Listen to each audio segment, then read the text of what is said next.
It's time to turn down the noise and tune in to News You Can Use, the show that gives you a quick insight into the latest twists and turns in healthcare news, where every diagnosis comes with an order of side-splitting humor. Your hosts are Dr. Nick, a longtime host, innovator, and healthcare wizard who can prescribe a digital dose of innovation to cure even the most ailing operational inefficiencies. And Dr. Craig Joseph, the healthcare guru who can diagnose both patient and software glitches with equal precision, making sure hospitals run smoother than a well-oiled robot doc. So buckle up, because we're diving into the ER of excitement, the ICU of irrationality, and the waiting room of wacky wisdom. Now here's Dr. Nick and Dr. Craig. Welcome to the month of May. I'm Dr. Nick. And I'm Dr. Craig. This week, we'll be dissecting the latest healthcare news, unraveling the twists and turns, and making sense of all of the debacles. Just remember, life's a lot like a breaking news story. Unpredictable, often absurd, and occasionally leaves you wondering if it's all just a cosmic prank. This week, we take a look at Total Recall in AI and Scarlett Johansson. And we dive into virtual background preferences, ChatGPT, and some viewing recommendations. First off this week, let's talk ransomware. And sadly, it's just going from bad to worse, or at least it feels that way.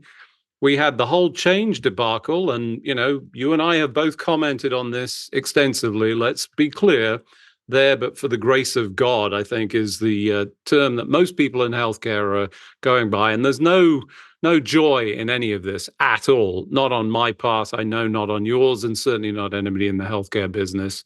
But we've just added another big organization. Ascension has been taken down, and by all accounts, it seems like it's just completely and utterly debilitated them. They're struggling to see patients. Patients have been left in corridors. I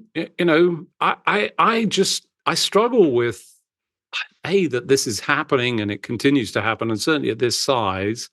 But also, given that we saw the terrible impact of Change, I would have thought more people would have prepped and had policies and procedures. And in fact, this week, or was it last week? No, it was last week, I participated in a major incident. I was a patient. I volunteered before I was told it was a chemical spill. And yes, I did have a decon shower, I'm just going to say. But we need to get some details here, Nick.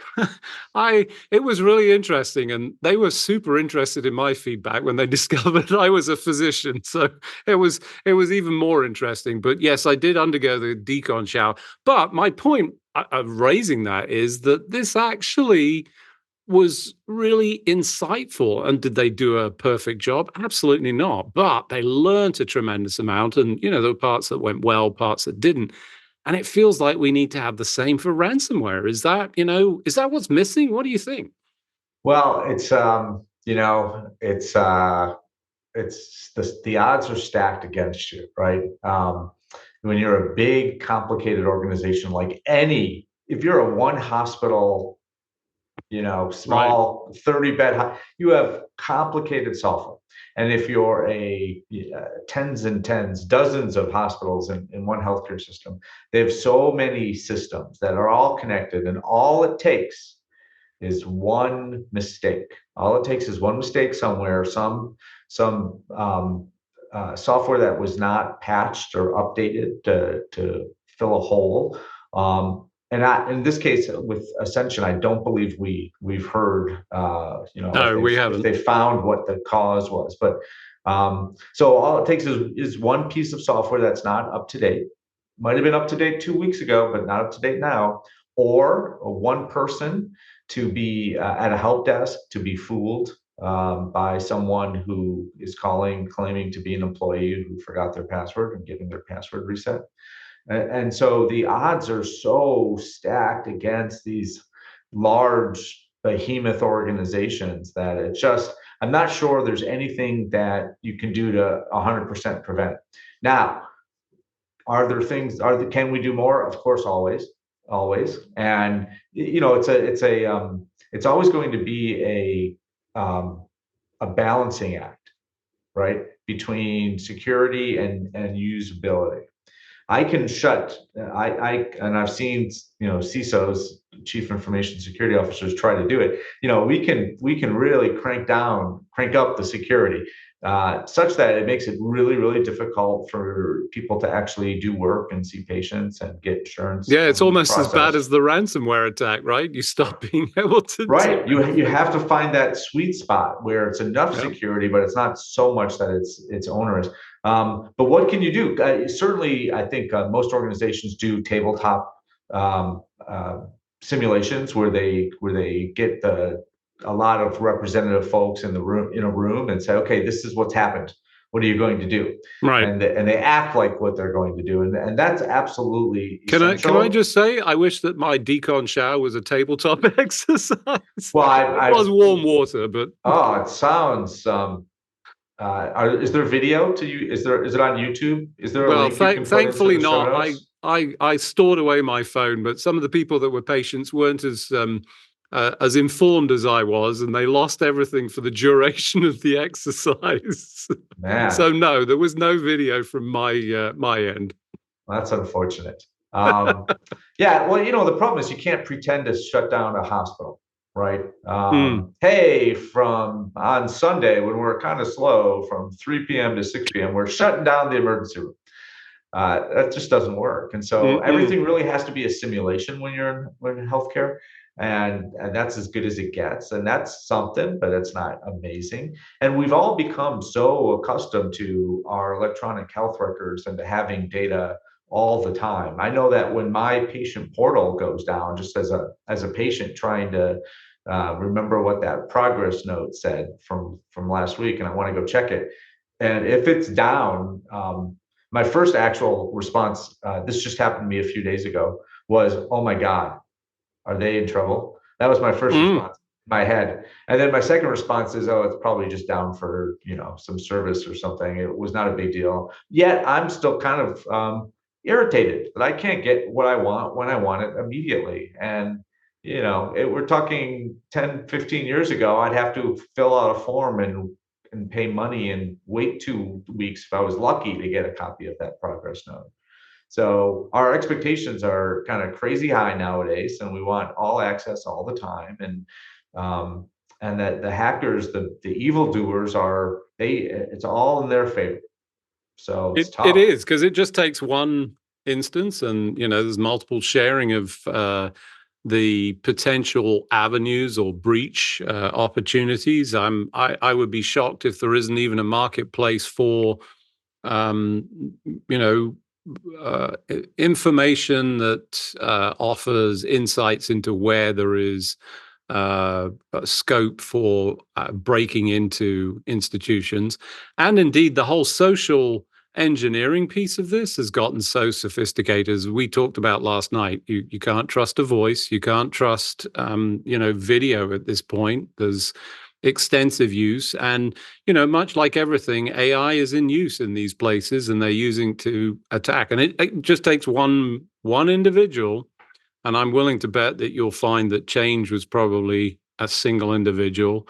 It may well be we know nothing more on, certainly not a lot about the Ascension. Who knows what the story is, but likely same kind of thing. So it's a huge challenge. I think I would summarize it as, looking forward to a wedding, but preparing for divorce approach, which is, you want to be positive and say it's not going to happen, but you got to prep for all of this. And I think the tabletop exercise is an excellent recommendation. So good to hear that. Perhaps on a sadder note, I could just bring up I would be overstepping my skis if I called Marshall Allen a friend, but certainly an inspiration to me. He wrote the book Never Pay the First Bill. He died rather suddenly, very sadly, left a young family.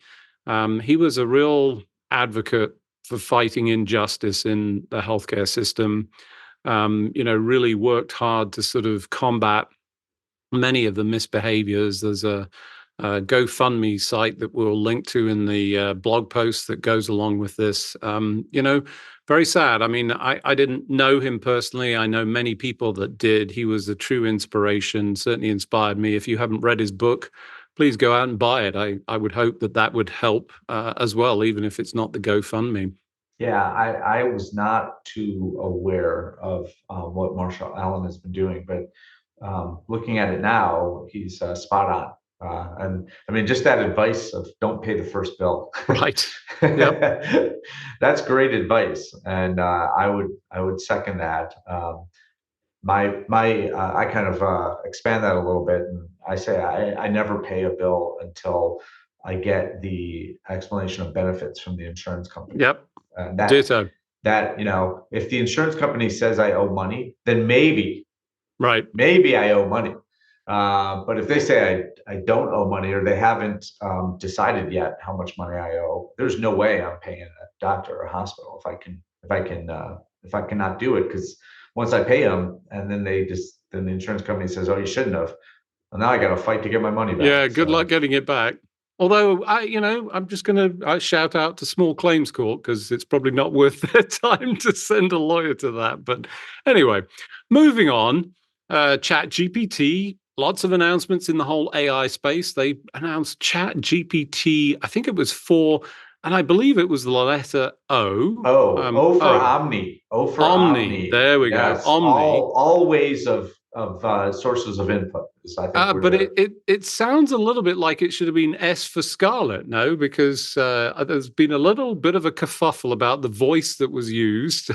And apparently she was approached to ask if she would allow for this, and, never agreed to it. And then it sounds like that's what they did, or maybe created one of hers. So they've had to pull that and said that they're getting some others. But, just a nod to ChatGPT, if you're putting out GoFundMe pitches, they apparently are much better at creating compelling pitches for donations for catastrophic medical expenses, and probably pretty much anything. They come across as more compassionate, which you and I have talked about.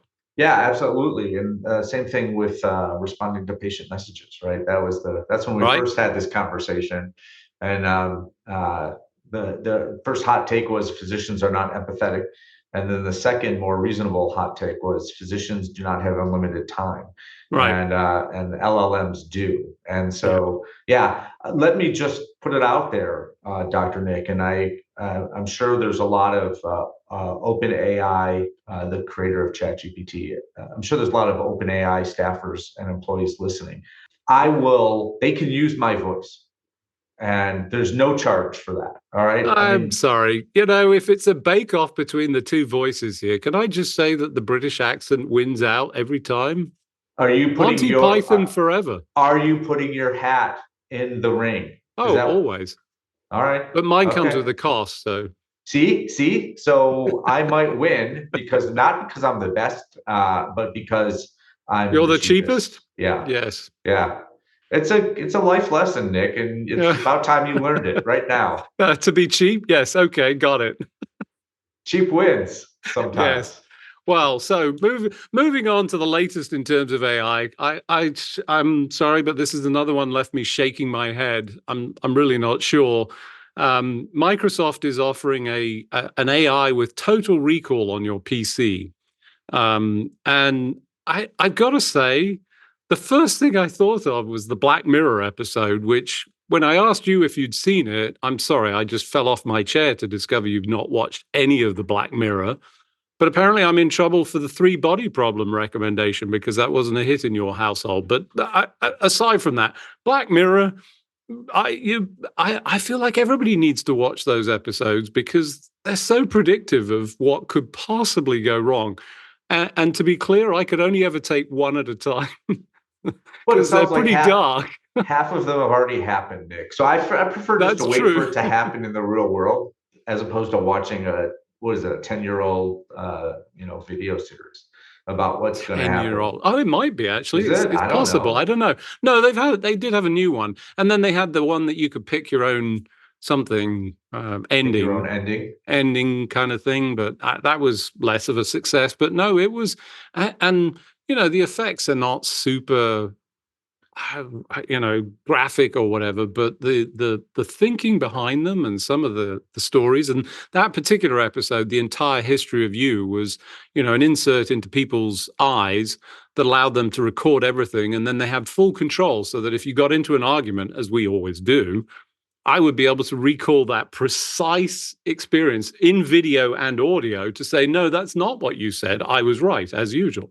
That would be scary. Yeah, to be able to have that. It was probably one of the darkest episodes I can recall, certainly in the way it devolved into paranoia, the lack of trust of anything or anyone. I can only rely on my recording, and dear Lord, it was, but, I think you have to understand all of these things. And, it's one of the reasons I go to the hacking conference, DEF CON, is if you're not looking at what's going on and what people are thinking and saying, and that's one of the, tamer ones these days, I suspect, who knows what else is going on, you really are unaware. And it's, it's an essential part of trying to adjust to all of this new technology, in my view, but maybe I'm completely out there.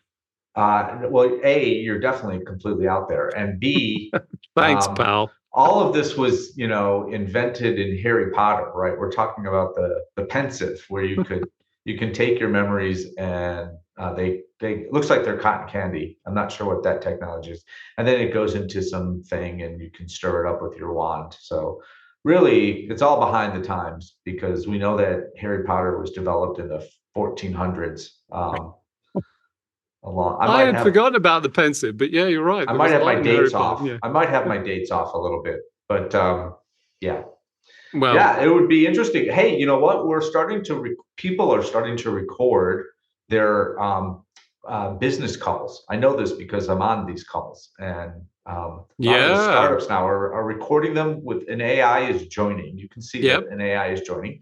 I was on a call where both the customer and our solution, where they both joined. They were both fighting, but they produce first of all, there's a transcript, so if there's something important, you can go back and see it. But also the transcript's easy. The hard part is, hey, I'm the supervisor of the sales department. I would like to know how my salespeople are doing. Have the LLM join these calls and then grade them.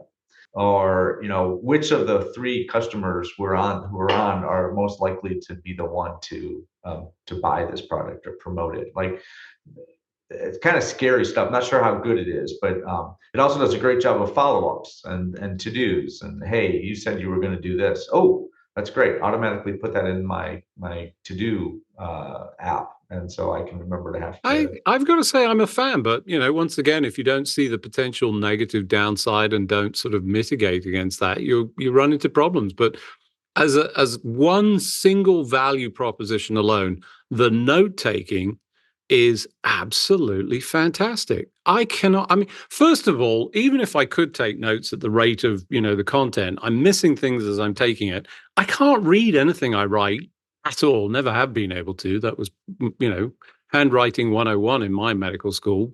And I just miss all these things and want the recall of it. And I've got to say, I found it fantastic. It's been really, really helpful in our world. So, there's the thumbs up, but, Roger Ebert might give the thumbs down for the potential negative in that, potential misuse of it. Yeah, you're definitely thinking more about what you're saying. And, right. We both the Heisenberg principle, right? Now you're being observed, you're going to change. Right.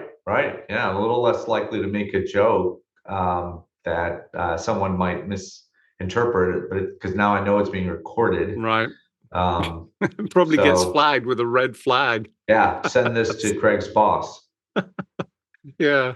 All right. So moving on, you found an interesting piece on patient preferences and virtual backgrounds. Tell us more. Yeah, this is in that list of research you never thought you needed, but once it was done, you're like, well, that actually is pretty good. So it was in JAMA, I think, and basically they took a bunch of patients and gave them pictures of the same physician dressed in the exact same way, but with different backgrounds, and said, hey, which is the kind of physician you would want to interact with, and which doctor is smarter and more professional and will help, is more empathetic, those kinds of questions. And not surprisingly, a doctor dressed in a white coat in front of a bed in a bedroom or a kitchen was ranked low. The patients don't like that. Kind of neutral was just a neutral background, so just like a colored background. People that's But all right. hold on before you move on. And this is really interesting. Did the white coat impact it or not? Was that That was a the positive constant. or a negative? No, well, in this study, the white coat, it was the exact same doctor with the exact same outfit. Oh, And he so, always wore a white coat, so yeah. that's So okay. it's she, Oh, I'm sorry. Dr. Nick. She always wore the white coat. She had the exact, everything was identical about her. So it was basically, she was just a cutout and then put in front of these backgrounds. Was she yeah, really and a cutout, or was it a real person? I cannot say definitively one way or another whether she's a real person or Interesting. not. So it might have been AI generated. It might be an AI generated physician. I don't know. I just know it's a person wearing a white jacket. I don't even know if this person could be I have so many long or short jacket. What was in the well, pot? No. it is impossible to tell. I can tell you, I'm looking at the pictures right now. There was no stethoscope over the shoulders or around the neck. There was no stethoscope. So I'm not sure what that means. I'm sure some surgeons who were listening will say, well, it's clearly not a surgeon. Anyway, the outcome of the study was that patients preferred a professional setting. And so, they want you in your office. And then if you were to take that even a step further, they really like being in the doctor's office as opposed to being, I mean, literally in your office with with your degrees in the background, as opposed to an exam room, which I would have thought that might have been made most people Would have most been higher, comfortable. right? Yeah. Yeah, no, it wasn't.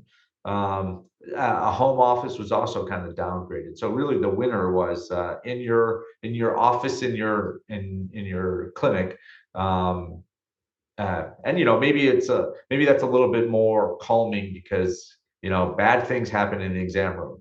Yeah, no, I do understand that. You're I think it's naked or interesting. partially So undressed. Yeah, it's not as good. I'm just going to say one of the big cultural differences, if you've ever been into a physician's office in the UK, the idea that you would see the wall of Credentials. degrees Yeah.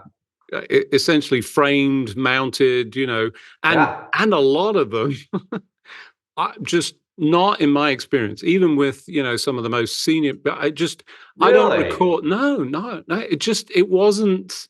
That was not the way. I don't know. I think it's the sort of reserved nature of the British. Yes, I have qualifications, but let's not talk about that. Maybe I'm not sure, but no, never. And I remember the first time, and I worked with a US physician, and he actually came to the UK, worked in the hospital that we built, the international hospital.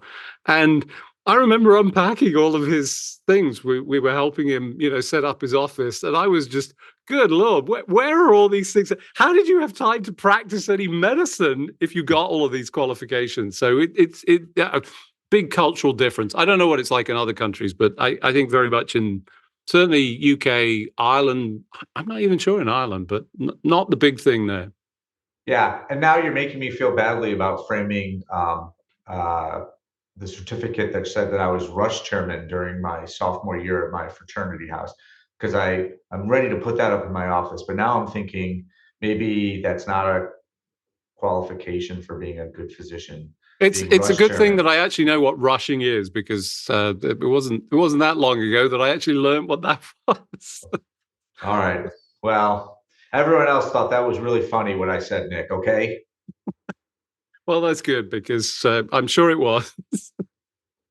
All right, so we've just got a little bit of time. I'm just gonna. I've got one big moan, and I have to get this out. So, I'm sure you, like most people, get all of these reach outs, and in the case of Facebook, people want to be your friend, and LinkedIn, same kind of thing. And I'm really trying hard to be the good citizen in all of this and report them, because I think if you report them, there's some opportunity. And I actually counted the number of clicks it took me to report in Facebook. 12 clicks. to report an individual to say, this is not a real person. I mean, you just have to look at the picture to know it's not a real person. LinkedIn, I didn't count, but it's still also, I have to do, there's more steps than need. It should just be a one click. This isn't a real person. I don't know. Am I wrong? You're not wrong. I think that there might be. I've got that on record. It's recorded. No, you're not wrong. You're not wrong. I think sometimes they want more information, right? So it's a bot? You think it's a bot, or you think it's a human, but they violated the terms? Well, just put it in a service. list. I can click one and be done. Once and done. 2 clicks. That should be the maximum. Anyway. We find ourselves at the end of another episode exploring healthcare's mysteries before they become your emergencies. Until next time, I'm Dr. Nick. And I'm Dr. Craig.